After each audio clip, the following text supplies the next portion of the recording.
ঢাকা বিশ্ববিদ্যালয়ের কাছে কোনো দরখাস্ত না করে যে রিট পিটিশনকারী সরাসরি হাইকোর্টে রিট পিটিশন করেছিলেন, আমরা আর্গুমেন্টে বলেছিলাম যে তার রিট আবেদন মোটেও চলনসই কোনো আবেদন নয়। কারণ যার প্রার্থিতা চ্যালেঞ্জ করে তিনি মামলা করেছেন, যিনি মামলা করেছেন তিনি সেই পদের কোনো প্রার্থী নন। সেকেন্ড হলো, ঢাকা বিশ্ববিদ্যালয়ের সামনে কোনো অবজেকশন না দিয়ে, আমাদের ট্রাইব্যুনালের কাছে না এসে, আমাদের প্রেসিডেন্টের কাছে না এসে সরাসরি তিনি হাইকোর্টে এসেছেন। এটি রিট জুরিসডিকশনের চিন্তা অনুযায়ী, জুরিসপ্রুডেন্স অনুযায়ী গ্রহণযোগ্য নয়।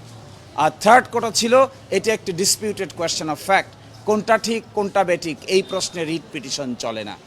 আর আমরা আদালতের সামনে এটাও বলেছিলাম, ঢাকা বিশ্ববিদ্যালয় হিসেবে, অথরিটি হিসেবে এটা একটা অটোনমাস বডি, ঢাকা বিশ্ববিদ্যালয়ের অর্ডার অনুযায়ী প্রতিষ্ঠিত একটা অটোনমাস বডি, এটা স্বায়ত্তশাসিত প্রতিষ্ঠান। তার ইন্টারনাল মেকানিজমের মধ্যে যে সমস্ত ইলেকশন মেকানিজম আছে এগুলো দেখভাল করার দায়িত্ব ঢাকা বিশ্ববিদ্যালয়ের। ঢাকা ইউনিভার্সিটি স্টুডেন্ট ইউনিয়ন যে গঠনতন্ত্র হয়েছে, এই গঠনতন্ত্র is approved by the syndicate. সেই অ্যাপ্রুভ গঠনতন্ত্রের ভিতরে আমরা বিধান করেছিলাম, যদি কারো অবজেকশন থাকে তাহলে তিনি রিটার্নিং অফিসারের দায়ের করতে পারবেন। রিটার্নিং অফিসারের সিদ্ধান্তে যদি কেউ ক্ষুব্ধ হয় তাহলে তিনি আপিল করতে পারবেন। যিনি আজকে রিট পিটিশন করেছিলেন হাইকোর্টে, আপিল বিভাগে যিনি রেসপন্ডেন্ট ছিলেন, তিনি রিটার্নিং অফিসারের কাছেও কোনো অবজেকশন দেন নাই।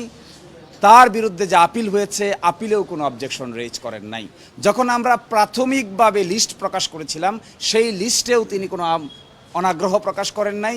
চূড়ান্ত লিস্ট যখন প্রকাশ করেছি, সেখানেও তিনি আনুষ্ঠানিকভাবে ঢাকা বিশ্ববিদ্যালয় কর্তৃপক্ষের সামনে কোনো কথাই বলেন নাই।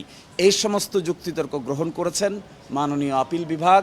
গ্রহণ করে হাইকোর্ট বিভাগ যে ডাকসু নির্বাচনের উপর স্থগিতাদেশ দিয়েছিলেন, এটি অনারেবল জাজ ইন চেম্বার স্টে করে দিয়েছিলেন।